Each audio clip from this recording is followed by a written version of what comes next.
Jika jawabannya Yesus, mengapa harus eksklusif untuk orang Kristen? Nah, kalau kita melihat istilah eksklusif, artinya berbeda dengan yang lain. Dan kalau kita mau jujur, sebenarnya kita semua mengeksklusifkan diri dengan menganut satu pandangan yang menurut kita benar, dan dengan sendirinya mengungkapkan bahwa pandangan yang lain salah. Jadi kalau bicara soal eksklusif, maka kita semua adalah orang-orang eksklusif. Tetapi kalau kita bicara bahwa semua agama sama, dalam pandangan sosiologi, ya, semua agama sama di mata hukum dan negara.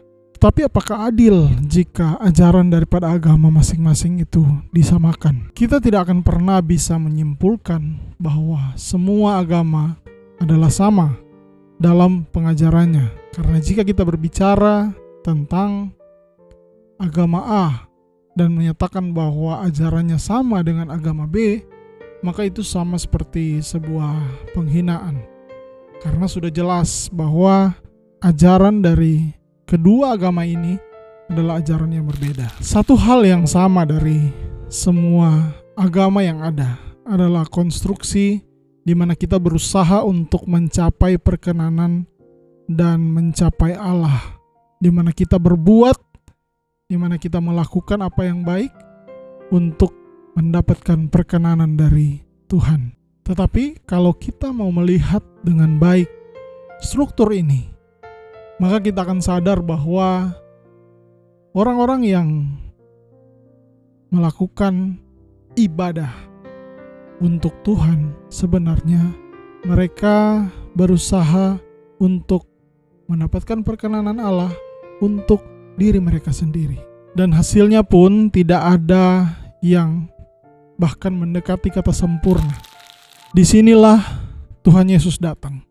Dimana kalau kita sebagai orang beragama mencoba untuk menggapai perkenanan daripada Tuhan, Tuhan Yesus, karena dia tahu bahwa kita tidak mampu, dia datang ke dunia. Menjadi sama seperti kita, menggapai kita yang sebenarnya tidak mampu untuk melakukan kesempurnaan seperti yang diinginkan untuk mendapatkan perkenanan Tuhan. Yohanes 3 ayat 16 menjadi konklusi bahwa karena begitu besar kasih Allah akan dunia ini, akan kita semua yang ada di dunia ini, sehingga ia mengaruniakan anaknya yang tunggal. Barang siapa yang percaya kepadanya tidak binasa, melainkan memperoleh hidup yang kekal. Yesus bukan pribadi yang eksklusif, tetapi dia menjadi inisiator kasih yang proaktif. Yesus memberikan kesempatan bagi semua orang di dunia untuk percaya. Hanya percaya pengorbanannya di atas kayu salib sebagai bukti daripada kasihnya. Ini adalah tawaran bagi semua orang di dunia. Dan bagi saya, dia pantas disembah. Karena hanya Yesus satu-satunya Tuhan yang mau turun melihat kita dalam ketidakberdayaan kita dan menanggung setiap kesalahan yang kita lakukan. Dalam Yohanes 14 ayat 6, Yesus berkata, "Akulah jalan, kebenaran, dan hidup. Tidak ada yang sampai kepada Bapa kalau tidak melalui aku."